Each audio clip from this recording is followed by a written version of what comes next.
John, vacílate esto. ¿Sabes que a veces nosotros estamos subiendo una montaña o tirándonos 35 horas de podcast o estamos yéndonos hacia una ruta de ramen y hacemos una cantidad de cosas y la gente a veces nos pregunta, ¿pero por qué?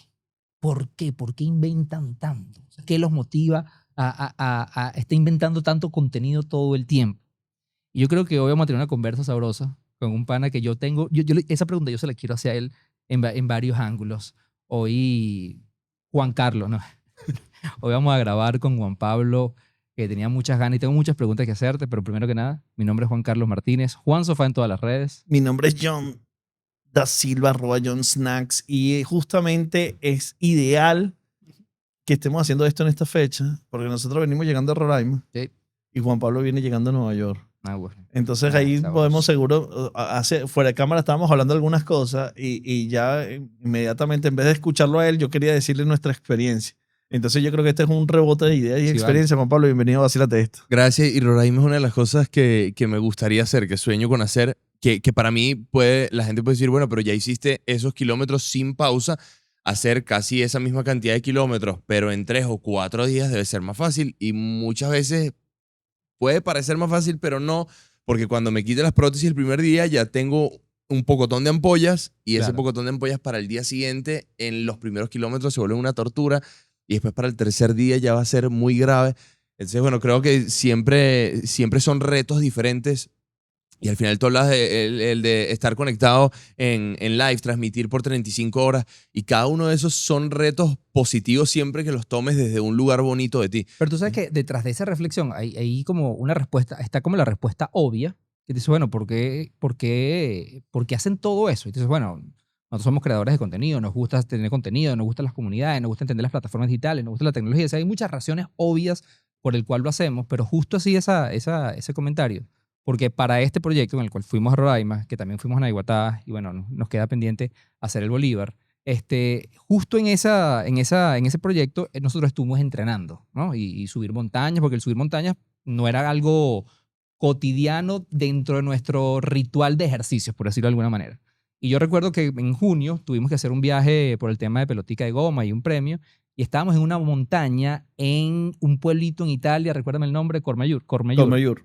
Y ese día subimos una montaña que ese día costó, o sea, a mí físicamente me costó, y de repente yo decía, ¿por qué estamos haciendo esto? O sea, de verdad, ¿por qué estamos haciendo esto? Y me venía la respuesta obvia, bueno, es que esto va a subir el contenido para el Instagram, para la broma, y esto sube y le da. Pero de repente llegamos a un lugar y vimos una vista, pero una de las vistas más absurdas que yo he visto en mi vida, y yo decía, claro, es que por esto es que yo hago esto. Es que si no fuera por el proyecto, esto no fuera la excusa para que se te caen unas respuestas que se van más allá de la obviedad. Y cuando hablaban me hablaban del maratón, de lo que hiciste en Nueva York, o sea, obviamente están muchas respuestas obvias, porque lo hiciste. Pero ¿por qué lo hiciste en verdad? Mira, la primera que se me viene a la cabeza de arte es, la primera es porque me da la gana. O sea, Esa es la más sabrosa. y ¿sabes? Porque puedo, pero te digo porque puedo y no sabía si podía. Entonces ahí te devuelves un poco para atrás y por muchas veces lo medité y me senté a pensarlo y yo decía, si haces esto por el aplauso, si haces esto por los likes, aquí no es. Porque hay muchas maneras más fácil que tienen menos riesgo, que tienen menos desgaste físico y que son mucho más rápidas. El tema de correr, creo que una de las cosas que más me enganchó es que muchas veces he estado ahí, perdido en el aplauso, en lo que la gente ve, en lo que la gente valora. Creo que hoy las redes sociales nos han regalado la inmediatez de poder estar acá, sacar mi teléfono, me tomo una foto con ustedes y la gente va a empezar a reaccionar. Sí. Ah, mira, estás con estos panas, qué chévere. Entonces, es muy rápido el feedback que te pueden dar las redes en todos los aspectos de la vida. Y más cuando estás haciendo cosas nuevas. Porque mucha gente nueva se engancha, muchos de los que ya estaban critican o se molestan porque, bueno, ahora ¿por qué te fuiste por ahí? Y eso genera interacción. Y la interacción para la gente que vive de las redes sociales Claro. es necesaria. Pero en ese camino de prepararme para poder hacer un poquito más de kilómetros, para poder ir un poquito más lejos, me encontré en ese escenario donde yo decía, ¿por qué hago esto? O sea, ¿por qué me estoy levantando todos los días tan temprano? ¿Por qué si a mí me gusta ir a la playa, llevo meses sin ir a la playa con mis amigos y todos los domingos tengo que estar a las 4:30 de la mañana en un parque? ¿Por qué a mí me lleva tantas horas un entrenamiento que a otro le puede demorar unos 45 minutos. Para mí es más difícil que para ellos. Yo estoy pagando un precio más alto. Entonces que empezaba como a caer en ese papel de la víctima hasta que un día me senté conmigo mismo y dije, ya va, la primera es que tú haces esto porque te da la gana. O sea, tú no tienes necesidad de hacer esto. Es una decisión que tú tomas todos los días. Porque esta respuesta no es solo para afuera, es para adentro y que resuene bien duro para que tú entiendas que haces lo que haces porque quieres. No estás en una posición de que alguien te está obligando ni que lo haces por necesidad. Y estar ahí creo que fue un poco darle respaldo a todas las cosas que he dicho algún día en una conferencia a una persona que atraviesa una situación difícil. No, es que tienes que ser constante. Quizás no lo has intentado lo suficiente. Entonces era como ese repaso de, agarra tu libro tú mismo y el día que no quieres, léete la clave del éxito que escribiste. Hiciste una fórmula del éxito que según tú, de manera generalizada, eso funcionaba para todo el mundo. Haz lo que funcione para ti. Claro. Entonces era como ese reto de todos los Y días darle coherencia a todo. en el lugar de lo poco notable, en el lugar donde no hay aplauso, donde llegaste a las 4:30 y lo único que hay en ese parque son 3 vigilantes que sí están ahí por obligación, que sí están ahí sin ganas, pero tú tomaste la decisión de estar en ese parque esa hora. Yo voy a tirar una flecha positiva a las redes sociales, que además hoy día es como muy fácil identificar el daño que nos hacen, lo malo que está. O sea, hay toneladas de análisis sobre eso y es de hecho lo mainstream que uno consigue es todo lo malo que nos dejan las redes sociales. Voy a tirar una positiva.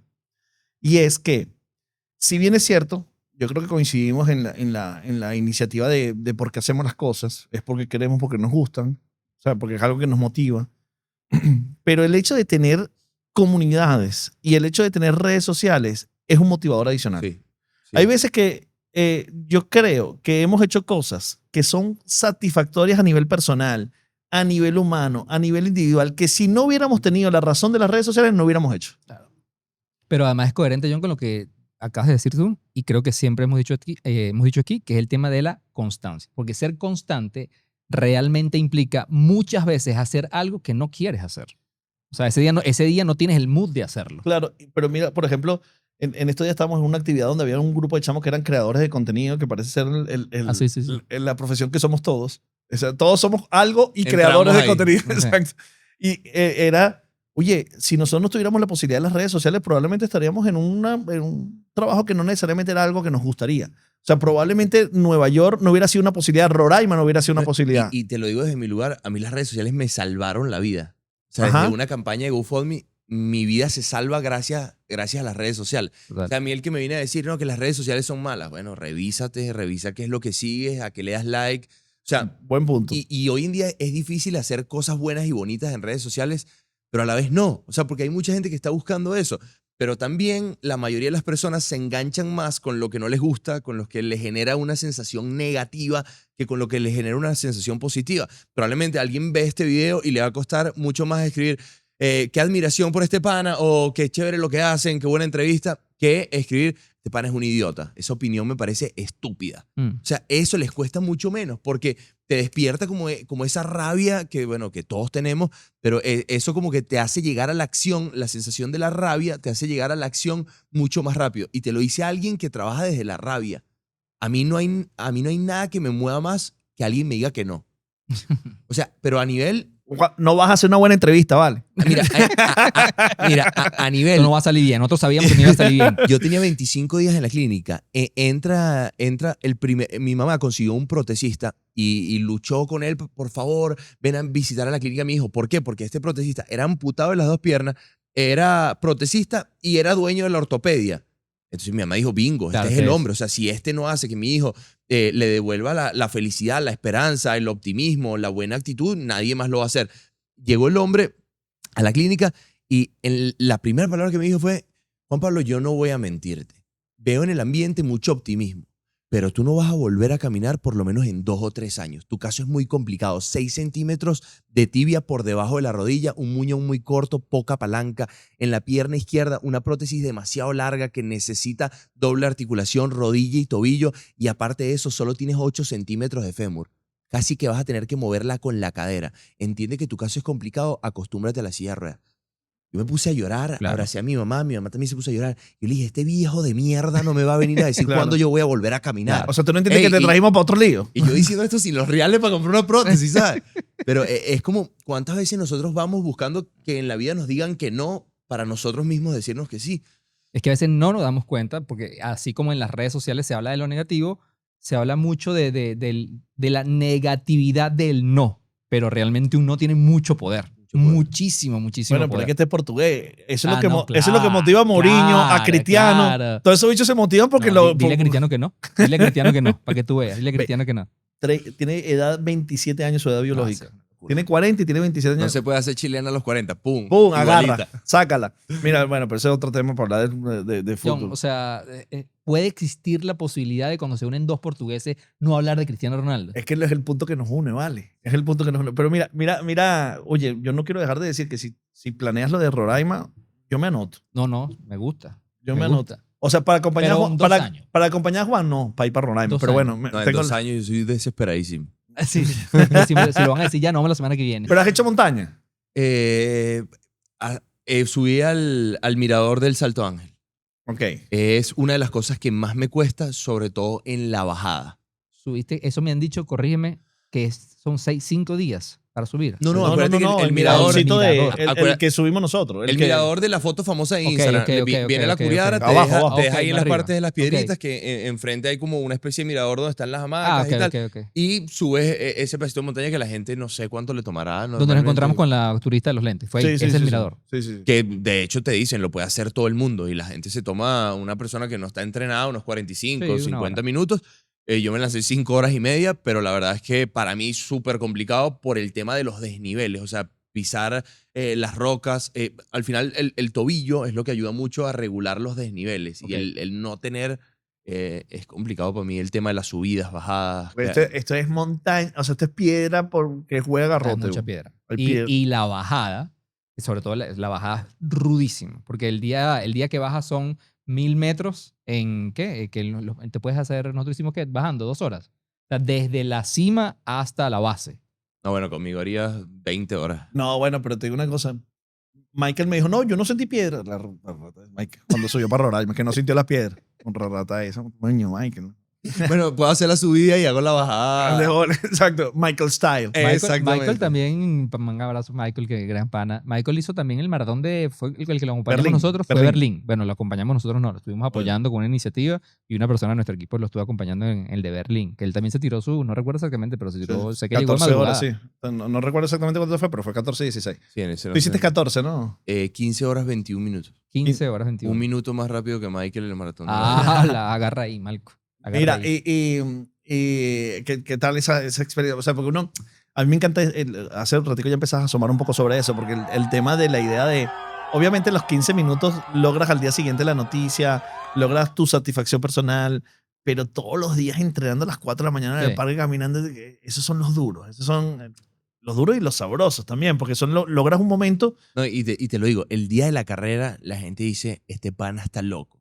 No, ese día no estás loco. Ese día estás haciendo algo que tiene toda la coherencia del mundo. O sea, tienes a tu No, claro, gente- ese día engranó todo. No, pero ese día tiene toda la coherencia Claro. del mundo, echar el resto. ¿Por qué? Porque tienes a tu gente apoyándote, sabes que tienes a la comunidad en redes sociales loca preguntándose por dónde vas, está tu entrenador, estaba mi mamá, estaban mis amigos, estaba todo el mundo conectado. O sea, ese día hay demasiadas razones. Se dice que habían 2 millones de personas en las calles de Nueva York. La energía es una locura. Pero eso también es otro tema porque pasas del bullicio a la soledad extrema. Sí. Pero ese día no es el más complicado. El más complicado es el día que llegas al parque y no entiendes por qué. Y te duele todo y estás solo y no tienes... los días difíciles era donde yo me caía. Y no había nadie ni que se preocupara. Claro. Ahí tú te das cuenta que muchas veces no es necesario hacer un berrinche, muchas veces no es necesario hacer una pataleta porque te caíste. Es como, levántate y ya, nadie te está viendo. Pero es que Deja el drama. ahí te das cuenta que realmente lo quieres hacer. O sea, en ese día es que realmente te das cuenta que lo quieres hacer. Y donde trabajas la mentalidad para poder hacerlo Claro. después. Porque yo aquí lo más que había recorrido eran 25 kilómetros ¿Qué eso lo hiciste en dónde? en la Lagunita. Ok. Es la peor ruta del planeta. Claro, pero mira cuánta verdad hay ahí, porque el otro día, uno de los días que nosotros estábamos haciendo Roraima, que nos paramos a las 4 de la mañana, en ese momento no hay nadie conectado, no hay likes, no hay me gusta, no, te estás parando a las 4 de la mañana con sueño, y que tú dices, ahí te dices, bueno, ¿por qué estoy haciendo esto? Y luego también dices algo que a mí me pasó una de las veces que nos paramos, que decía, luego cuando se vea que hicimos el podcast allá arriba o cuando se ve que atravesaste la meta, ese es el momento donde todo el mundo va a reconocer como un buen momento. Pero para lograr eso, no puedes lograrlo sin pararte a las 4 de la mañana. No puedes lograrlo sin el entrenamiento. Es decir, la reflexión es que los logros no son de gratis. Y yo siempre digo eso. O sea, si tú no estás dispuesto a pagar el precio que tienen tus sueños, no mereces tus sueños. Sí. Porque muchas veces queremos cosas que ni siquiera entendemos. O sea, yo quiero ser futbolista, yo quiero ser como Cristiano Ronaldo, pero quizás no entiendes todo el trabajo que hay que hacer para estar ahí. O sea, no estás dispuesto a entrenar las horas que estrena ese pana, no estás dispuesto a comer como come ese pana. ¿Quieres son los aplausos? Entonces, ahí te das cuenta que tú solo quieres el éxito. Exacto. Entonces, muchas veces, si no estamos dispuestos a pagar el precio que tienen nuestros sueños, creo que lo mejor es darte cuenta que ese sueño no es para ti. O sea, quizás hay otro que se adapta más a tu estilo, a lo que quieres comer, a la cantidad de horas que quieres entrenar, al estilo de vida que sea que tú quieras tener. Y en ese caso particular me lleva a, porque si reflexionas un poquito sobre eso, en verdad tú literalmente quieres el aplauso, quieres el éxito, no necesariamente quieres el proceso. Y el proceso te cae la locha cuando te llega como la génesis de la idea. O sea, muchas veces nosotros cuando decimos, vamos a hacer el podcast en la cumbre, vamos a hacer 40 horas de podcasting, o sea, tú reflexionas por qué nació esa idea. Y esa idea pudo haber nacido en una conversación, pero en verdad nació desde muchas influencias que se venían dando. Esa génesis de esa idea ok, el maratón de Nueva York. Exactamente desde ahí. Mi primera gira de conferencias internacional fue con Michael. Yo no me recuerdo si era la conferencia que hicimos en Chile o en Uruguay, pero él cerró con un video en la llegada del maratón de Nueva York. Y yo ya estaba detrás de la tarima viendo al público. Yo no estaba viendo la presentación de Michael directamente y yo veía la reacción de la gente. Y yo veía cómo aquellos que entendían un poco del deporte se impresionaban por esta hazaña. Y yo dije, qué locura. Es que pasar tantas horas haciendo lo mismo es un reto no solo físico, sino mental o sea, ¿por qué sigues haciéndolo? O sea, ¿dónde encuentras esa gasolina, ese combustible que te sigue moviendo hacia adelante? Y regresándonos en el avión, estaba Michael aquí al lado, él estaba viendo no sé qué película, yo estaba viendo una película de soldados americanos, entonces es típico que el soldado americano tiene un accidente, tal. Esta historia típica porque a mí me gustan demasiado y me recuerdan mucho a mi historia, y de repente paro mi película, me volteo y le digo, Mike, estaba escuchando la suya, se la paro y qué feo sonó eso. Le paro la película a Michael y le digo, ¿crees que yo podría correr un maratón? Así que así, como que se ríe y me dice, bueno, pero implica mucho sacrificio. Y como que se devuelve la mirada hacia la pantalla. Y yo, ¿qué? ¿Tú crees que yo no estoy dispuesto a hacer ningún sacrificio? El no otra vez el modelo. Sí, otra vez el no Y después de ese día, yo comencé a trabajar durísimo para convencer a Michael de que yo sí podía lograrlo. Eso fue, creo que el 13 de diciembre. Yo me iba en enero a un seminario, desde el 2 de enero a un seminario en Argentina que duraba 28 días. Y todos los días que estuve en Argentina le mandaba una foto a Michael en la caminadora. Hoy hice 700 metros. Yo era la persona con discapacidad más floja del planeta.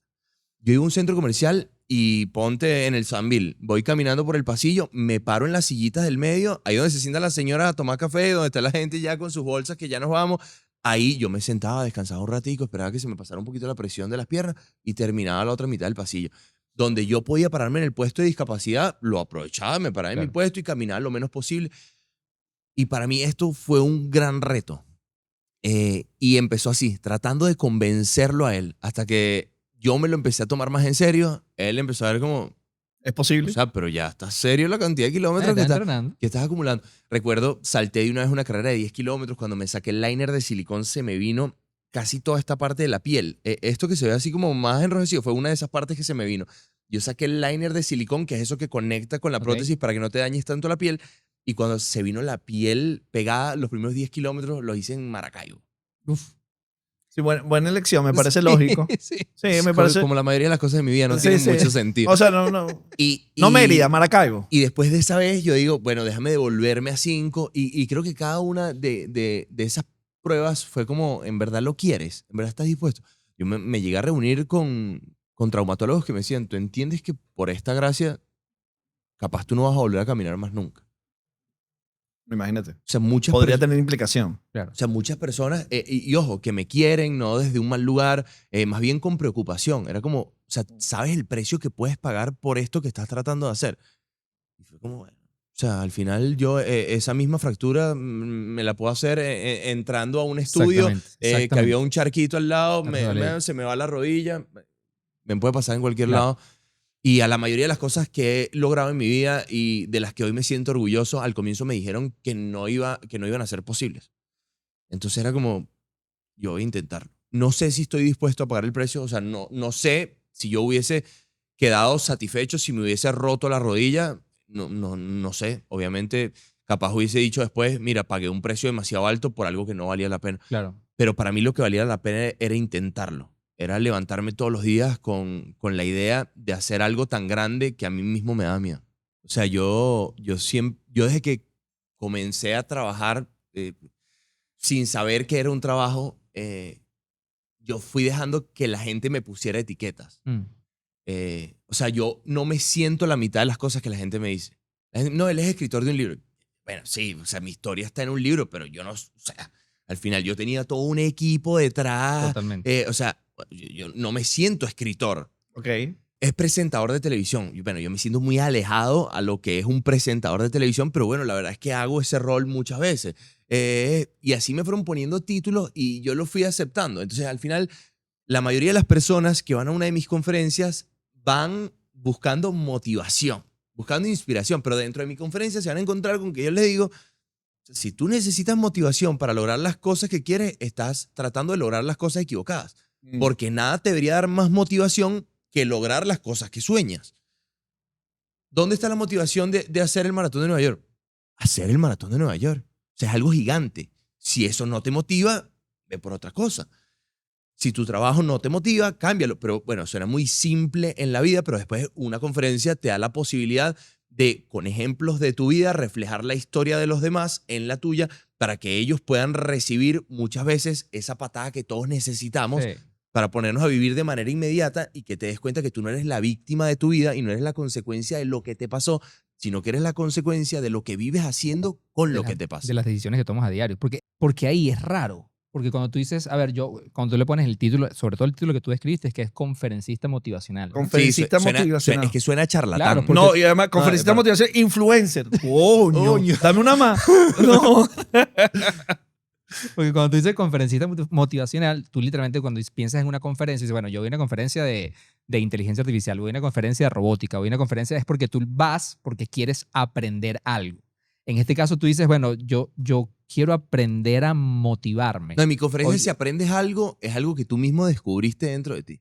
Claro, entonces, ¿cuál es ese motivador, ese trigger, ese disparador que la gente dice, porque yo quiero ir a escuchar a Juan Pablo porque tú dices, bueno, porque quiero conocer su historia? Bueno, su historia está en las redes, en la mayoría de su historia está en las redes. De hecho, yo ya hoy en mis conferencias trato de no hablar casi de mi historia. Creo que el pedazo donde yo hablo de lo que me pasó es muy breve, siempre para dar contexto, porque bueno, al final hay un poco chamos de 17 años que la mamá los obligó ahí, entonces les tengo que dar contexto de qué fue lo que pasó. Las mamás son mis fanáticas y tratan de llegar a su chamo y dicen, o sea, mira este pana, o sea, ¿por qué tú me vas a decir que no puedes lograr eso que quieres? Entonces, siempre trato de conectar mucho también desde los aprendizajes de las historias y no de la historia como tal. O sea, no perderme en el momento del accidente, sino todos los aprendizajes bonitos que hubo en estar 60 días en otro país solo con mi mamá haciendo lo mismo todos los días, 2 horas en la mañana, 2 horas en la tarde, con un único propósito, volver a caminar. Entonces era, ¿qué pasaba si yo me rendía en el día 50? Claro. Como muchas veces lo pensé. Entonces, ese ir una vez más. Y la gente me dice, bueno, pero ¿hasta cuándo voy? ¿Hasta cuándo lo intento? Esa respuesta solo la tienes tú. Sí, claro. Pasa que la palabra motivacional, y a mí me pasa que la palabra motivacional es como la palabra influencer. O sea, las dos me dan como... Sí, y están como... Es que suena charlatán. Pero cuando tú cuando analizas el trasfondo de la palabra, bueno, te da como otro Sí, nivel de entendimiento. Hay gente que lo cambia, conferencista inspiracional. Porque yo reflexiono, te voy a ser extremadamente honesto. Tú me preguntas a mí, Berro, ¿te conocí a ti? ¿Te he visto en las redes? Claro. O sea, sí, yo conocí a Juan Pablo. ¿Conoces el caso de Juan Pablo? Sí, vale, claro. Pero a mí me reafirmó algo que siempre digo en este podcast y normalmente también en nuestra profesión, es que yo creo que muchas de las personas, incluyéndome en las redes sociales, somos lectores de titulares. Y esto viene evolucionando en el tiempo. Es decir, tú leías un titular y asumías que por el titular entendías todo lo que estaba en el artículo. Pero hoy en día ves un video de TikTok que te dice que tomarse 3 litros de agua es mala y ya lo asumiste. Tú no te tomas como la responsabilidad de averiguar si eso está bien o está mal. A mí me pasó mucho cuando vamos a grabar con Juan Pablo, que tanto conozco a Juan Pablo. Lo he visto en redes, pero yo no conozco su historia. Y cuando empiezo a conectar realmente con lo que viviste, en el corto periodo de lo que viviste, para mí, ahí yo gané mucha más admiración hacia ti. No por lo que pasó, sino Claro. además por todo lo que te pasó en el momento en el que te pasó, en el contexto y en el poco tiempo. Es Y que, eso a mí me generó, o sea, a mí me inspiró, o sea, me hizo que ganara como mucho más respeto. mira, uno de los aprendizajes más bonitos que he tenido en mi vida, y fue a muy pocos días del accidente, era la rabia que me daba que mi gente querida, o sea, la gente que yo amo, que quiero tener cerca, entrara a la habitación mirándome con lástima. O sea, la rabia que eso me generaba por dentro. Pero llegó la toma de conciencia rápido, todavía estando en la clínica, en esos 40 días de hospitalización, donde tuve 16 intervenciones quirúrgicas. Yo dije, es que no son ellos, soy yo. Porque si yo estoy tirado en esta cama, con esta cara de pobrecito, con 77 excusas ante cada solución que Claro. me traen, ¿cómo me van a ver? Y es que así es la vida. O sea, no hay nadie que uno pueda ver con lástima simplemente porque está viviendo algo complicado. Uno cuando lo ve con lástima, y no vista la lástima desde un mal lugar, desde esa compasión de ser humano que uno puede tener hacia otro por lo que está viviendo. Solamente si se rinde. Cuando uno ve a alguien que la tiene difícil, que tiene 2 chamos y tiene uno con una enfermedad, pero aún así sale a trabajar todos los días y como sea consigue el dinero y paga el tratamiento y se rebuscó y buscó una fundación por aquí, pero tiene 3 trabajos por aquí, uno lo único que puede sentir es admiración. Porque esa persona está remando en contra de la corriente y con lo que puede y con lo que tiene está saliendo adelante. Y ahí fue donde yo dije, no, esto no depende de ellos, esto depende de mí. En que yo ataje las cosas que están a mi mano. Por ejemplo, yo no sabía si me iba a salvar. Yo no sabía si me iban a tener cada día que cortar un pedacito más arriba de la pierna. Yo no sabía si el protecista que había ido y me había dicho que no iba a volver a caminar tenía razón. Pero lo que sí sabía es que yo todos los días podía ponerle un poquito de actitud. Podía ponerle una sonrisa. Podía escuchar las soluciones que me traían las personas. Podía escuchar esos amigos que llegaban con ganas de hacerme reír. Y creo que ahí le fui abriendo un poquito la puerta a la esperanza, al optimismo, a reencontrarme con ese Juan Pablo que tiene la capacidad de reírse de todo. Y es ahí donde te das cuenta que tu actitud, tu estado de ánimo no depende de las cosas que pasan. Tiene que ser justo al revés. No, y además yo te acabo de decir porque algo clave para mí que es el tema de todos los días había 77 excusas para pensar en el futuro, qué pasaría así, qué pasaría así, qué pasaría así. Y bueno, ya me viví el hoy. O sea, además, ¿qué me está pasando hoy? O sea, lo que va a pasar mañana ya es otra cosa. Porque tenías demasiadas excusas todos los días y esto no se me da así. Y eso lo atas con los proyectos. O sea, si lo atamos a los proyectos, nosotros cuando planificamos cualquier proyecto, tú decías, bueno, ¿y si esto no se nos da? ¿Y si esto no nos da? Y todas las barreras que hay que vencer. Si piensas en eso, no lo haces. O sea, porque tienes demasiado peso, porque estás pensando en los posibles millones de escenarios negativos que pueden haber, pues te lo están diciendo. Y eso es admirable también.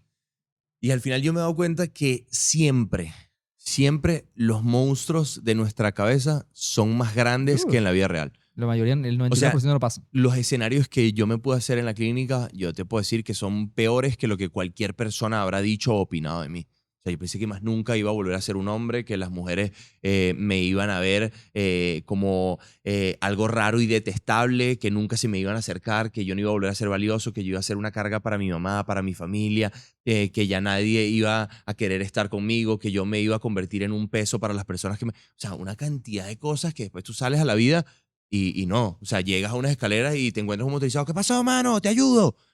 Y agarra uno por un lado y uno por el otro. No te conocen de nada, no te seguían en redes sociales, porque mucha gente dice, bueno, claro, pero es que... No. Hay gente que no te conoce y te ofrece su ayuda. Y yo siempre digo eso, que ahí está normalizar la discapacidad. Hay gente que le gustan los perritos. y utiliza un perrito. Hay gente que le gusta los gatitos, utiliza un gatito. Hay gente que le gusta el fútbol, usa un balón de fútbol. Hay gente que cree en la Virgen, usa una virgen. Tú seleccionaste, dije, usa una pierna aquí en tu collar. ¿Eso por qué? La verdad, pues se ve burda de cool. Pero aparte, porque, o sea, para mí las prótesis significan mucho en mi vida. O sea, volver a estar de pie para mí fue un gran regalo.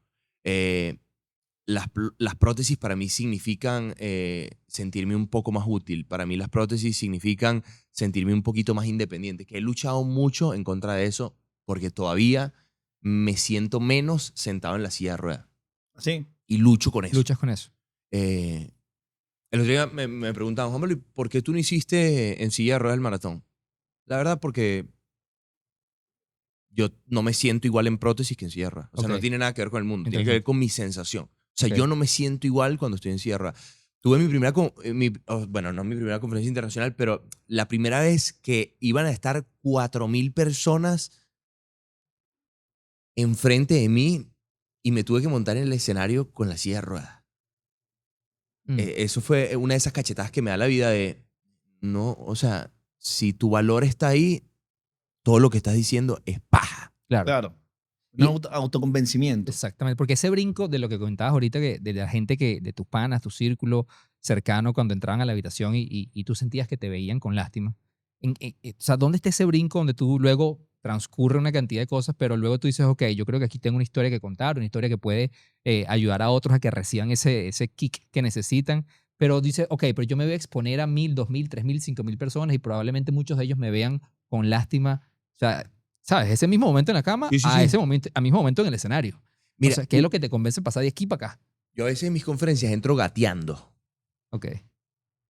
Y eso fue un ejercicio práctico que yo hice para, en el lugar donde me sentía más cómodo, más adulado, más rockstar, superar uno de mis más grandes miedos.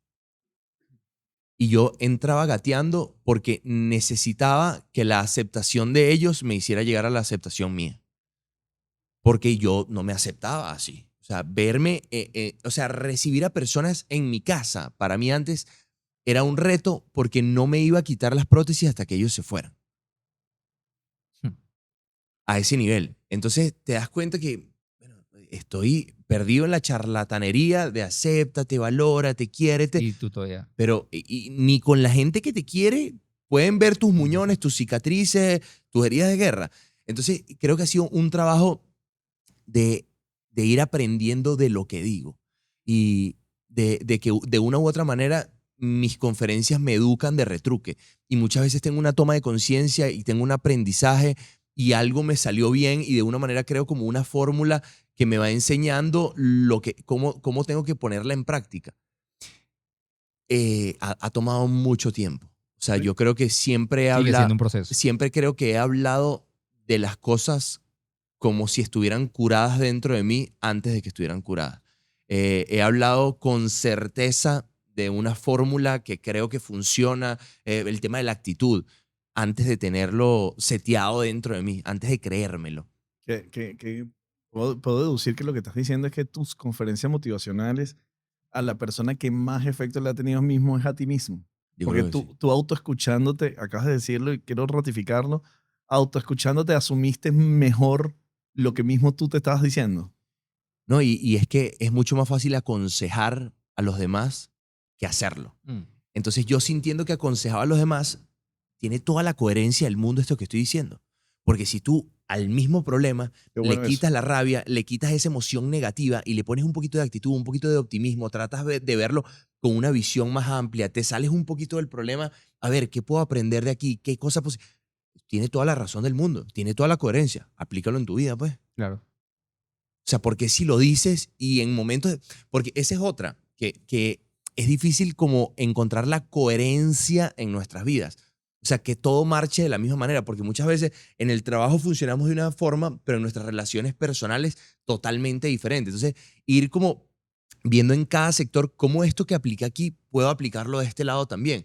Cómo ahora puedo salvar mi relación con mi mamá, con mi hermano, con mi primo, con este mismo tema de la actitud. Quizás si soy yo el que voy un poquito más bajito, el que tengo un poquito más de humildad, el que actúo con mucha más capacidad y me bajo, escucho primero, no me enfurezco ante el primer grito. Creo que ha sido un proceso muy largo, tendido, pero que ha llevado muchos golpes. O sea, yo la he cagado y me he atrevido a cagarlas de Claro. maneras descaradas. Con la fundación, yo he contado esto y yo empecé con el tema de la fundación para pagar la deuda moral que tenía.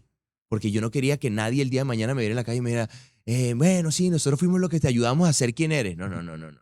Yo decía, Claro. esto yo no lo quiero. Entonces yo voy a pagar lo que devolví. Después me fui emocionando de ver a esos niños recuperar su vida, recuperar su autonomía y me veía reflejado en ese Juan Pablo que sentía que nunca iba a poder tener sus prótesis. Y en verdad, económicamente, mi familia no tenía la posibilidad.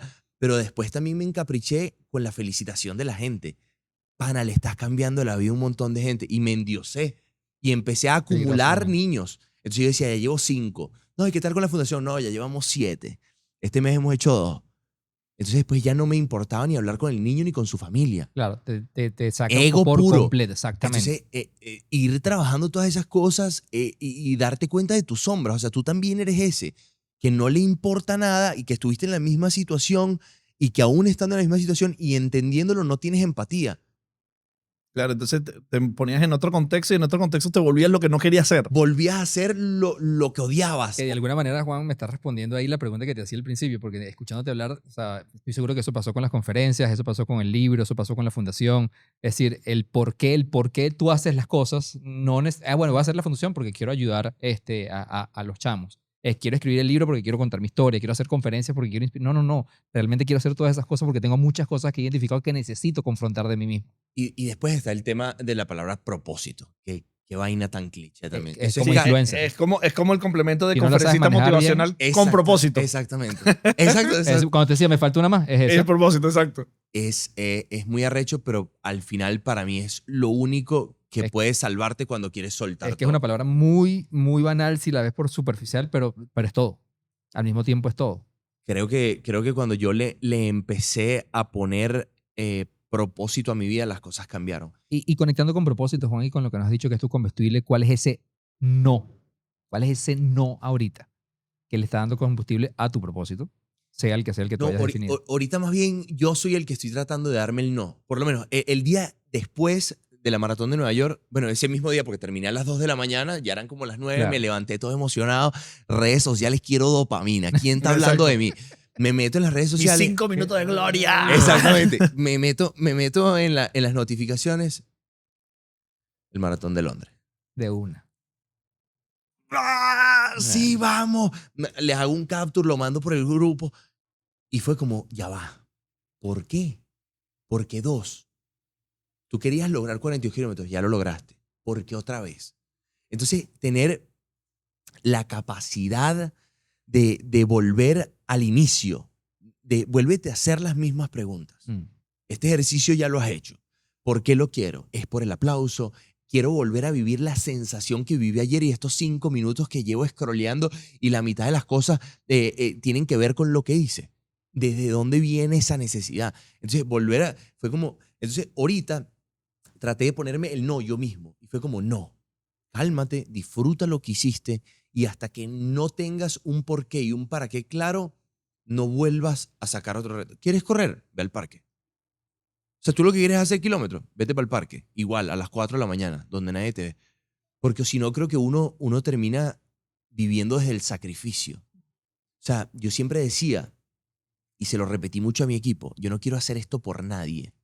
Pero eso era con la sensación que me genera cada vez que alguien dice, no, yo hago esto por todas las personas que tienen discapacidad. No, no, yo no quiero hacer nada por nadie. O sea, si lo que yo hago Eso es honesto. repercute de manera positiva en otros, yo feliz. Claro. Qué bonito que tiene más propósito mi propósito.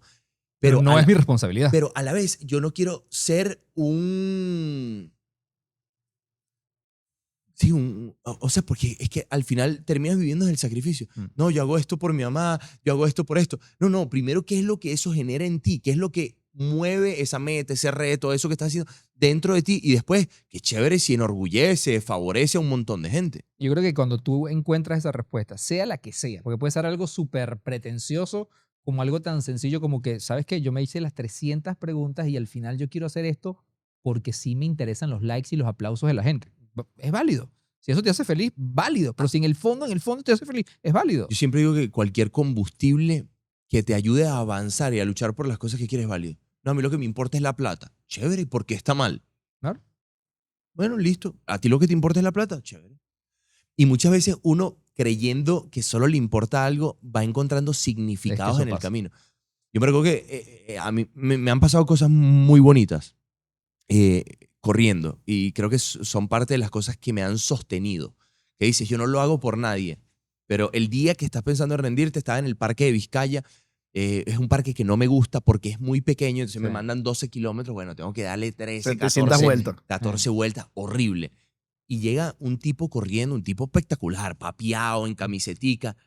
Me para así, yo me asusto evidentemente, y me dice, pana, tú me salvaste la vida. El día que había tomado la decisión de suicidarme, de Verga. quitarme la vida, me llegó un video tuyo. Propósito.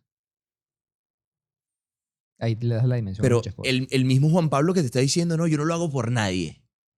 Y que alguien te diga eso, tú dices, hey, hace 5 años yo estaba en la cama de un hospital sin querer vivir. Y ver a otras personas me ayudó. Y qué bonito ser esto para otro. Y claro que lo piensas y dices, ¿a cuántas personas habré sostenido?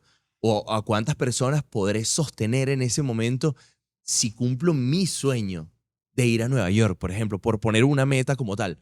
Pero creo que cada cosa tiene un mensaje muy bonito detrás porque mi discapacidad y muchas otras, pero la mía en particular es demasiado notable. Yo no tengo que ir por la vida, yo soy amputado de las dos piernas, ¿no? La gente Claro. ya se dio cuenta que no tienes pierna. Claro. Y envía un mensaje muy poderoso que no necesita idioma, no necesita palabras. Y en ese afán de no sentirme un charlatán, yo decía, esto es un mensaje que no necesita de una palabra. La gente me va a ver haciendo esto y esto ya tiene un mensaje contundente, el que tú quieras recibir. Estés en el proceso que estés de tu vida, eso tiene un mensaje para ti. Tómatelo como tú quieras. Motivar desde los hechos, desde lo que haces. Creo O sea, que es tiene mucho diferente. poder. Es muy diferente, es potente. Y hoy en día creo que hace falta, en un mundo donde todo el mundo es experto Todo el de mundo es todo, palabras, todo el mundo es hablar, todo el mundo es... trabajar desde Sí. desde el mérito, desde el logro, creo que es muy bonito. Educar desde el ejemplo. Es ese papá que toca en el timbre y le dice al niño, no, di que no estoy. Y después lo regaña porque no dice la verdad. Entonces, al final es, bueno, Juan, ¿cómo es tu relación con el fútbol ahora? no me gusta. Jugaba fútbol antes. Mi sueño desde que tengo uso de razón fue ser futbolista. De verdad, yo era de los que iba al colegio y yo decía, bueno, yo vengo aquí a pasar las materias porque mi mamá me obliga. Yo lo que voy a hacer es futbolista. Y las profesoras me regañaban, tú puedes dar más. Es que no quiero dar más. Yo quiero ser futbolista. Siempre creí en que el trabajo duro me iba a hacer mejor que los demás. Desde los 12, 13 años empecé a ir al gimnasio. Me botaron de un montón de gimnasios porque decían que no tenía la edad para levantar pesas, que no podía hacer ejercicio tan pequeño, que me iba a quedar enano. Sabes que antes había muchos mitos sobre esto. Y hoy en día no... Mira, yo me rompí la rodilla a los 17 años. Creo que ese fue el peor momento de mi vida y sobre todo la peor reacción de mi vida. Era uno de los miedos más grandes de mi familia, de mi mamá, cuando yo perdí las piernas. Era, si reaccionó así cuando se rompió la rodilla, ahorita se va a querer morir. Yo llegué a la clínica, yo me fracturé la rodilla en un entrenamiento, un partido amistoso. Meñiscos. Me rompí la meseta de la tibia. Yo le decía la rodilla mala, es la única que me quedó. Yo me rompí la parte de la tibia que engrana con la rodilla. Y yo llegué a la clínica y yo golpeaba las paredes. Yo tenía novia en ese momento, terminé con mi novia. Yo no dejaba que mi familia me fuera a visitar. Yo le decía a mi mamá, no quiero que venga a verme nadie. O sea, yo sentía que se me había escapado lo único que quería en la vida. Y desde ahí le agarré cierto recelo al fútbol. Sobre todo cuando vi que no iba a poder cumplir mi sueño. Porque yo ahí todavía estaba entusiasmado con la idea de volver, de hacer mi rehabilitación. Y hoy en día a tal punto de que ir a un partido de fútbol me genera incomodidad. Y lo hago y Y lo no lo veo ves. y me puedo disfrutar algún partido con amigos, Pero pero te genera no, incomodidad. Pues. no es, y, no, Sí, es, te y no molesta. es como antes. O sea, yo ponía fútbol total desde que llegaba a la casa hasta que me acostaba. Y lo repetía y veía partidos en reposición y no importaba si ya me sé el marcador, pero quiero ver cómo jugaron y me importaba el tema táctico, el tema técnico. Hoy en día como una distancia. Destacaste el tema del que crees que el trabajo es lo que te iba a llevar a conseguirlo, ¿eso sientes que tiene que ver con tu herencia portuguesa? ¿Tienes impacto en tu luso-descendencia? Sí, yo siento que es que yo crecí así. O sea, yo podría hablarte de referencias de mi vida. Mi mamá. Desde que yo nací, mi papá estaba muerto. Mi mamá heredó una pescadería de la que no entendía nada y la vi trabajando después de dejarnos, o sea, nos dejaban en el colegio y se iba a trabajar hasta las 7, 8 de la noche. O sea, lo único que yo vi hacer a mi mamá desde Trabajar. chamo fue trabajar. Mi abuelo lo único que hacía era trabajar, que era esa figura paterna que me quedaba más a disposición desde las 7 de la mañana que abría el abasto hasta las 8 de la noche que cerraba el abasto. Los días libres había que buscar la oportunidad de comprar mercancía más barata, ver qué otro proveedor puedo conseguir. Y yo crecí viendo eso. Entonces, al final, siempre en mi cabeza se tradujo como ellos están bien porque trabajan más que los demás, que no siempre es así. Estoy seguro y tengo certeza de que trabajar más que los demás no implica que vas a tener más éxito, porque muchas veces es trabajar más inteligente, trabajar con un equipo más preparado, rodearte de personas que sepan dónde ponerte, qué consejo darte. No creo en saberlo todo, pero sí creo en rodearme de personas que lo sepan todo. Quiero escribir un libro. Me voy a lanzar la aventura de creerme un escritor o de estudiar y abandonar todas las otras cosas que hago, que me apasionan, que me enamoran por dedicarme a escribir. No, entonces, ¿qué puedo hacer? Buscar una persona que sea experta en esto, Total. que sepa más que yo, que sea mejor que yo y tener la humildad de trabajar a su lado. Creo que me ha costado mucho mantener la humildad, pero es algo que vivo trayendo a mi presente, al hoy. Porque cada vez que he tenido la posibilidad de tener la humildad de aprender de los demás, he tenido resultados muy positivos. Y metiendo en el capítulo del libro. O sea, hay una persona que yo no sé si está en esta parte y ahorita dije, mira, no está en esta parte y lo voy a incluir. Bueno, pero está uno de los libros de él. Hay unas personas que yo admiro mucho y que influencian mucho en mi vida, tanto personal como profesional. Es este pana que se llama Gary Vaynerchuk. Y él, en todos los libros que escribe, él dice algo como tú. O sea, yo no tengo ni idea de escribir un libro. Y cada libro que él saca, él cuenta mucho y documenta mucho. Es una persona que documenta mucho su vida, documenta mucho el proceso de hacer los libros. Y él siempre habla que hacer un libro, y esto es un tipo que está metido en miles de negocios, es una de las cosas más difíciles que hay, porque requiere mucha disciplina, reconocimiento de las cosas que no sabes hacer y sobre todo reconocimiento de las cosas que no quieres plasmar en el libro, pero tienes que plasmarlas. Entonces, aquí te pregunto dos cosas muy puntuales. En el capítulo del libro, de tu libro, que requiere una disciplina muy diferente a la de ir a correr maratón, pero el tema de la disciplina para hacer el libro, ¿y hay algún capítulo que no incluiste en ese libro que hoy en día dices, uff, fue un No, si, proceso? si me pongo a pensar en eso, nunca hubiese sacado el libro. Al final yo dije, yo voy a sacar esto y espero que en 5 años lea este libro y me sienta avergonzado de las chorradas que escribí Claro. aquí. Y si eso pasa, me voy a sentir orgulloso, porque me sentiría mal de saber que sigo pensando de la misma manera. Pero en ese momento, esas fueron las herramientas y esa fue mi manera de traducirlas y de ponerlas en práctica y de hacerlas tangibles para que de una u otra manera sean digeribles por otra persona o incluso por mí. Porque al final era bajar esa información de mi cerebro y decir, ok, la gente me dice que me admira porque superé lo del accidente, pero ¿qué puse yo en práctica aquí? ¿Cómo lo hice? ¿Cómo seguí adelante? O sea, ¿qué usé en este momento? ¿Qué fue esa rabia que sentí? ¿Cómo manejé esa rabia? Porque cada vez que una persona me dice un no, me despierta un apetito voraz por salir y comerme el mundo. Entonces, fue un proceso sanador, fue un proceso donde tuve que entrar en mis miserias, donde tuve que revivir momentos como que yo no entendía que yo tenía demasiada rabia acumulada sobre el tema de no tener papá. Mm. O sea, de nunca aceptarlo y decir, no, mi mamá y mi papá son el mismo. Yo tengo mamá y papá, porque mi mamá también es, no, no, no, tu mamá es tu mamá. Mm. O sea, pero de ir adentro y sanar como todas esas cosas, fue un proceso muy bonito. Darme cuenta que había curado tanto a nivel marketing mi historia, que yo podía contar mi historia sin ni siquiera emocionarme. Era un libreto, era un guión, pam, pam, pam, pam, 8 de septiembre, tu carro rojo, abro la puerta. Y era como o sea, otra vez, me estoy perdiendo de las cosas bonitas. O sea, poder contarle a alguien tu historia, pero conectado con tu emoción, tiene un impacto completamente diferente a echarte un cuento. Claro. Entonces, fue un proceso de sanar, de recordar lo mucho que me cuesta ser vulnerable, porque ser vulnerable, pedir ayuda, me recuerda o me hace sentir que tengo una discapacidad. Y sí, asúmelo. Juan preguntaba sobre el libro. Me abre la puerta a preguntarte sobre este rol que tienes ahora en la televisión y en los contenidos en redes sociales. Pensando en esta etapa reciente y próxima, futura, donde las redes sociales tienen un rol muy importante en tu carrera, en tu proyecto, supongo, porque bueno, es donde tienes motivación, donde eres, o sea, donde están el desarrollo de tus descripciones. ¿Cómo empiezas a asumir ese tema del mundo de los medios, de crear contenidos? ¿A dónde quieres llegar con esa visión de crear contenidos, de estar en las redes, de estar en la televisión? ¿Qué ambiciones tienes ahí en ese territorio?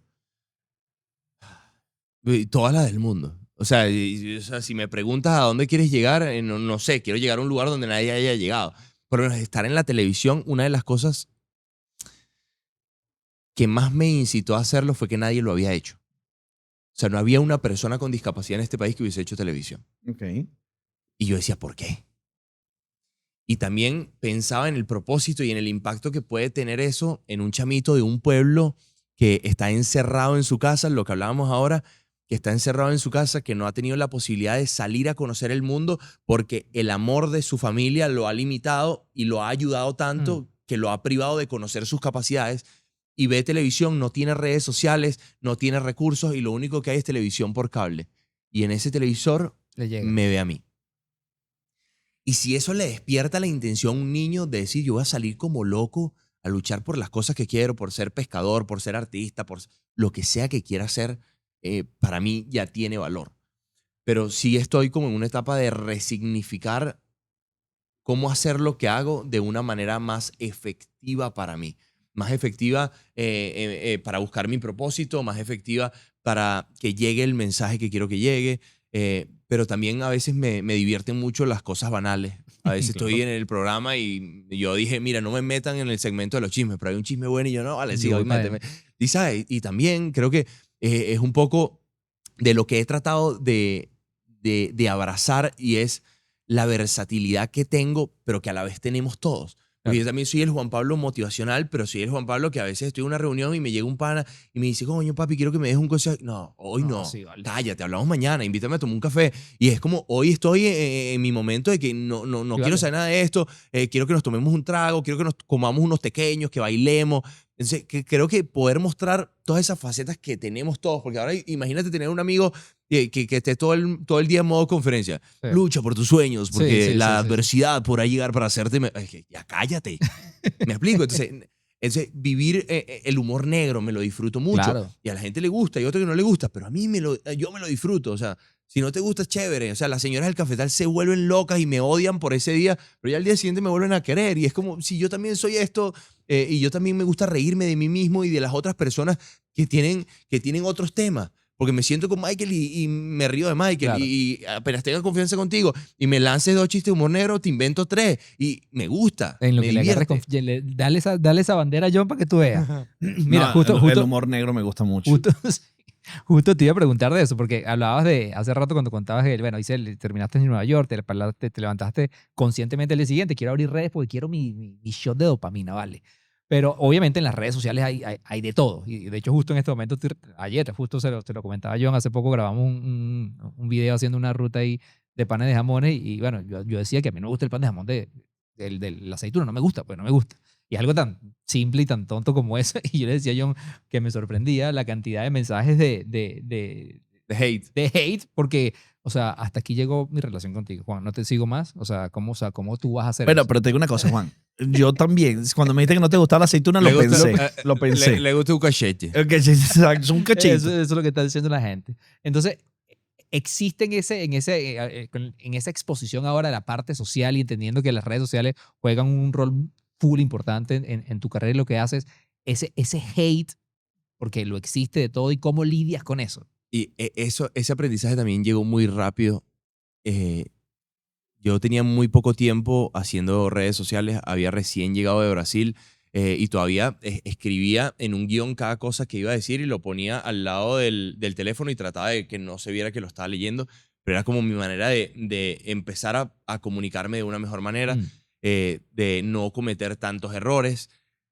Y en un post que puse motivacional, comenzaba la pandemia y yo decía como, bueno, yo estuve 40 días encerrado en la clínica, esto puede ser la cuarentena de otra persona. Por ahí iba el video y alguien me suelta un comentario de, bueno, al final lo que te pasó seguramente fue por borracho, la gasolina y el Upa, alcohol no claro. se mezclan, al final mereció lo que te pasó. Uf. El video tenía unos 130... ojo, esto 2 meses después de que Esto te vale. pase el accidente. Esto para mí fue como... Yo agarro, me siento a escribir. O sea, si había tardado 20 minutos escribiendo el video, tardé 3 horas y media para De escribir 1000 comentarios buenos seguro que había, estaba ese. la respuesta. Y de tanta rabia y tantas cosas súper duras que había escrito para comentar y para responder con un video, digo, la única persona del medio que conozco fue Luis Olavarrieta. Porque Luis Olavarrieta fue parte influyó en esa donación y me conectó con la persona que anónima que me donó mis prótesis, con la que yo pude ir a Brasil. Entonces sirvió como intermediario. Y le escribo a Luis y le digo, Luis, mira lo que me mandaron, mira lo que quiero responder, tú me podrías aconsejar, disculpa la molestia y tal, pero es que estoy muy molesto, ofendido.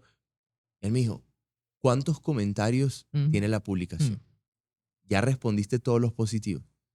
Otra vez, me regresa a la clínica. Si tú no te quitas el rol de la víctima y del maltratado y del que no tienes oportunidades y de que nada va a estar bien en tu vida, no va a poder ser diferente. Porque tú solamente vas a ver las cosas negativas que tiene la vida para ti. Y la vida tenía 150 comentarios positivos para mí y uno negativo. ¿Cuál me tocó en el corazón? El negativo. Mm. Bueno, ve a donde tu ego, pregúntate por qué nada de lo positivo influye de buena manera en ti, pero lo negativo sí. Qué buen momento. Eh. Qué buena reflexión que hicieron juntos ahí. Pues es muy valioso. Es muy valioso que seamos capaces de darle eco a los positivos también y a todo lo bueno que está pasando. O sea, que a veces nos enfocamos claramente, y lo decíamos, o sea, desde todo lo que hemos estado hablando siempre estamos como una invitación a pensar todas las cosas buenas que tenemos alrededor. Nada más el hecho de estar aquí sentado en este momento es maravilloso. Mm. Y tiene 150 comentarios positivos. ¿Por qué enfocarse Que nos en pasa nada más? mucho a todos, en todos los ámbitos. Sí, nos pasa todo, Sí. nos pasa todo. Mira, hay como una pregunta, lo comentabas hace rato, pero solo como para profundizar. Nosotros creemos muchísimo en el tema de la colaboración. Y cuando hablas en el mundo de la creación de los contenidos, bueno, la colaboración es algo que en verdad nos ha ayudado mucho y creo que todo creador de contenido entiende el principio de colaborar. Y detrás de esa palabra colaboración, también a veces hay como un ejercicio de entender que, bueno, que si nos juntamos, tu comunidad, mi comunidad, o sea, hay un tema de pedir ayuda, y hace rato lo comentabas, que era un tema con el que lidiabas constantemente. Hoy en día sigue siendo una montaña que no subes tan frecuente. No, y en su momento mucha gente que yo ni imaginaba me ofreció su ayuda. Ejemplo, entrar a un estudio de televisión y que la que me enseñara qué era lo que tenía que hacer fuera Viviana Givelli, para mí era una locura. Ir a la radio y hacer 30 veces la misma cuña y que el controlador solo me dijera, no, va otra, no, va otra, y que Leo Aldana entrara y me dijera, papi, haz esto, y va a salir. 3 veces más, pum, salió. O sea, y ahí, o sea, la vida me fue demostrando como, abajo, abajo. Cada vez que tengas la oportunidad de aprender de alguien, aprende. Si necesitas pedir ayuda, pídela.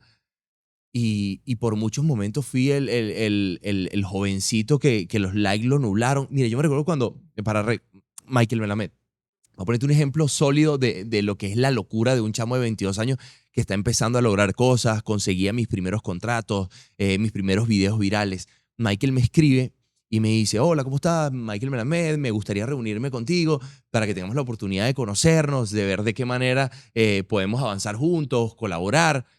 Claro, ahí está. Es que yo ahora voy a hacer la referencia con discapacidad de este país. Este lo que quiere saber es por dónde voy. Este está quemado. Ahora vengo y yo.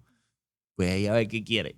O sea, Soy la segunda parte, yo soy el que va... desde ese día no paré de verme con Michael hasta el sol de hoy, de manera semanal, 2 o 3 veces. Es mi Que mentor. te ha ayudado a construir mucho y que ha aportado muchísimo sobre lo que eres hoy día, ¿no? Y que ese día, en el trasfondo del mensaje de Michael, en una conversación larga y tendida, era como, si alguno de los errores que yo cometí, yo puedo evitar que tú lo cometas, Ahí yo voy. estaría honrado. Claro. Y mi trabajo sería espectacular, porque sé las cosas que pude haber hecho diferente para lograr un mejor resultado y me gustaría darte ese conocimiento. Y fue como, otra vez el ego, o sea, que uno cree que todo el mundo está pendiente de con lo que uno viene, que todo el mundo está tratando de copiar su idea, y en verdad uno muchas veces vive desde ese ego, y cuando uno trata de atajarlo con humildad y aprender de todas las personas que nos rodean, te das cuenta que hay demasiadas lecciones en cosas muy pequeñas de la vida. Y si uno está despierto y atento a esas, se convierten en el carro rojo. Empiezas a pensar en carro rojo y piensas que hay un montón. No, no es que hay un montón, siempre están los mismos, solo que tú ahora tienes los ojos abiertos y tu atención puesta en los carros rojos, así con los aprendizajes de la vida. Y te das cuenta que la señora que le das los buenos días en la recepción quizás tiene un mensaje o un aprendizaje, está haciendo las cosas diferentes, no le importó que su horario de trabajo termina a las 5 y tú saliste de la oficina y esperó que tú salieras hasta las 5:45 y se quedó esos minutos más que capaz le hicieron llegar tarde al colegio de su hijo y su hijo tuvo que esperar. Es decir, si hay personas que viven dando un poquito más de lo que se le exige, si ellos pueden, la verdad es que todos podemos. Yo no tengo más, creo que ya tenemos una buena conversación, pero un último espacio que me gustaría abordar contigo es, ¿hay algo que te ilusiona de la evolución tecnológica en los territorios de realidad virtual, realidad aumentada, sobre lo que los demás, o es un territorio que no te importa mucho? No, de hecho me ofrecieron hacerme una osteointegración. Cuenta, ajá. Esto va de que entran unos 5 centímetros de tornillo a tu hueso y salen otros 5 centímetros. Entonces la piel cicatriza allí y aquí se conecta de una vez el tubito y el pie. Es decir, te evitas todo el tema del roce con el liner, te evitas liners de silicón que cuestan $600 y cambio 10 al año. Todo ese tema te lo evitas, la piel está mucho más libre. Pero yo no me atreví. Así mismo. No me atreví. No. Y me lo ofrecieron gratis, me dijeron, vas a ser la primera persona, ¿qué tal? Que nosotros vamos hasta Venezuela, te lo hacemos o te traemos hasta acá y queremos hacer... Y yo... Y el no atreverte tiene que ver por no querer pasar por el proceso. Bueno, ¿no? ya, primero cuando me dijeron que son 60 días en cambio, yo, no, Claro. chico, otra pandemia. Claro. No, y bueno, al final no está probado en tantas personas. Cool ser el primero si sale bien, pero no está muy cool si Claro, no si sale no bien. sale bien. Pero esa idea de ponerte un casco, vivir en un metaverso, en un mundo donde puedes tener las características que quieras, puedas hacer cosas, o sea, esas ideas de la virtualidad, de la realidad aumentada que promete el futuro, donde tú y yo y Juan sentados acá podemos estar jugando pelotica de goma de las mismas condiciones. ¿Hay algo de eso que te trae? A mí no me emociona mucho y no me emociona mucho porque aparte, en serio, intento que no me emocione mucho. Porque sería como darle la posibilidad a tu mente de vivir con la idea de aceptar al Juan Pablo que no eres. De pensar en la posibilidad de hacerlo de tal manera y por qué no pensar en la posibilidad de hacerlo como puedes. O sea, si Punto, quieres, buen punto. ¿quieres jugar pelotica de goma? Bueno, mira, déjame intentarlo en la silla de ruedas, déjame Claro. ver cómo funciona. Entonces creo que es siempre tratando de atajar un poco la realidad y no dejarme llevar por eso. Sí, muchos panas me mandan que mira lo que están desarrollando en China. Esto va a caminar por ti, el día de mañana vas a ser normal. Y yo como, no, en verdad, todo lo que he trabajado estos 5 años es por sentirme normal a pesar de no ser normal, ¿sabes? Sí, que esa Y- tecnología no me lo venga a quitar. Y no, bueno, al final si llega la probaremos, la usaremos y siempre que sea para mejor será bien recibida, pero creo que eso me aleja un poco del ejercicio de aceptar, de creer, de crecer, de explorar, de intentar. Por lo menos una de las cosas que más admiro de personas con discapacidad es cuando veo a estas personas que están en silla de ruedas pero que tienen sus piernas, simplemente tuvieron un problema a nivel de la columna y bueno, desde tal punto hacia abajo no tienen Ujú. sensación. Como ellos se ejercitan, estiran y hacen movimientos para que si el día de mañana llega una solución, sus músculos, sus tendones, Estén preparados. y yo lo veo y digo, qué Que arrechos ahí son. sí hay una construcción de ilusión dura. Claro. Y vivir el sueño, pero pagando el precio del sueño. Mm. Porque es un trabajo de todos los días, un ratico, Con un alto riesgo. y todos los días estando ahí tus 5 minutos imaginando si llega o no llega. Y qué arrecho. Una de las cosas que más le agradezco a la vida fue que no me dejó oportunidad. Bueno, pero eso es lo que me pasa a mí a diario, porque yo hago fasting con la ilusión de que voy a adelgazar. Y no No llega. es nada, no Vale, llega ya eso. 17 kilos. Tampoco sea Mira, Juan, gracias por compartir con nosotros y sobre todo, desde mi punto de vista, por confirmar algo que nosotros siempre decimos y que creemos mucho y tanto así que es parte de la filosofía de toda la compañía que manejamos, que siempre es mejor hacer que decir. Y un poquito escuchándote todo lo que vienes haciendo y lo que te falta por hacer. A mí particularmente, y voy a cerrar con la palabra que no nos gusta, a mí me inspiró burda eso. Quiero ser un gran hacedor. Un hacedor. Dime que exacto. te motivan. No, yo estoy No, motivadísimo. estás motivadísimo. Yo estoy motivadísimo. Si es quieres más, contratar mis Mira, conferencias, estás motivado 0414. e influenciado. no, bueno, pero yo te digo, las personas que no conocen a Juan Pablo, lo pueden seguir por ahí en las cosas que hace, porque hace cosas chéverísimas. Vamos a invitarlo a ver un partido de Portugal, ¿vale? Para que se ilusione con el fútbol otra vez. No. Y tú vas a agarrarlo de la pelotica de goma. Bueno, pero pelotica de ahí goma, ahí le vamos a dar un regalito que Bueno. tiene que ver con eso. Bueno, Juan Pablo, brother. muchas gracias, mi brother. Mis respetos. Creo que todavía me queda buen. Pero voy a jugaste. intentar. Alguna vez en el colegio. No, Ah. este era jugador de fútbol. Los jugadores de fútbol no jugaban pelotica de goma. Son Bueno, más- los portugueses decían que el béisbol. sí, lo veían con mala cara. Sí, Pero era magallanero. soy. Ah, está bien, está bien, no tiene todo. Soy de los Magallanes. no, pero en verdad no soy tan fanático del béisbol y le voy al Magallanes porque Lo al final acá- todo el mundo le iba al Caracas. Lo acabas de demostrar, porque decir los Magallanes Sí, es ¿sabes? que no sabes de béisbol. Porque soy del Magallanes. La gente se dio cuenta inmediatamente. Inmediato. Bueno, gente, nos vamos. Vámonos, nos fuimos. Llévatelo.